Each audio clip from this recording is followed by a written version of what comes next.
Hello friends, Assalamu alaikum. Welcome back to Just Dance with Arfa Miss. I'm Sadika from Chattogram. Today I come back with non-countability part 2. Determiners কাকে বলে? Determiners হচ্ছে সেই শব্দগুলো যেগুলো noun বা প্রোনাউনকে নির্দেশ করে বা তাদের সংখ্যা বা পরিমাণকে নির্দেশ করে, তাকে ডিটারমিনার্স নাউন বলে। চলো আমি কিছু তালিকা বলি, তাহলে তোমরা বুঝতে পারবে যে আমরা ডেইলি ডিটারমিনার্স ব্যবহার করছি, কিন্তু আমরা বুঝতেই পারি না যে আমরা ডিটারমিনার্স ব্যবহার করছি। সো আমি বলতেছি। আর্টিকেলস হচ্ছে এ অ্যান্ড দ্য। ডিমনস্ট্রেটিভস হচ্ছে this, that, those, these. Possessive হচ্ছে my, your, our, their, his, her.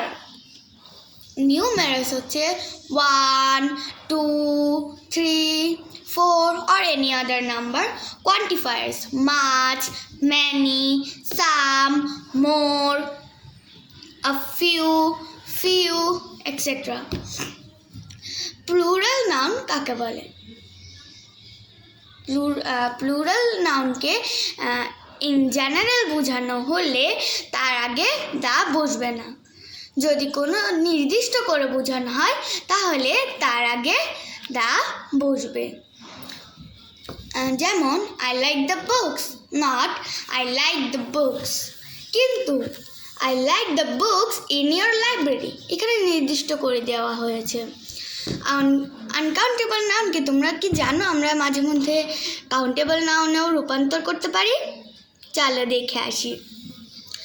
Uncountable এর সাথে আমরা কিছু মেজার ওয়ার্ডস ব্যবহার করে আনকাউন্টেবল নাউন করতে পারি। কি দেখে আসি।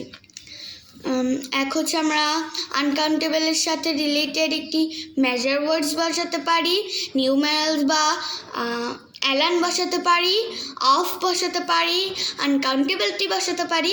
অনেক ক্ষেত্রে নাউনকে আনকাউন্টেবল এবং আনকাউন্টেবল দুইভাবে ব্যবহার করা যায়, কিন্তু এক্ষেত্রে অর্থের কিছু পরিবর্তন ঘটে। যেমন danger, the boy is in danger. Cake, give him a piece of cake. Noise, don't make so noise please, or I have a headache if you make noise. Bricks, the house is made with bricks. Scroll my channel for next video.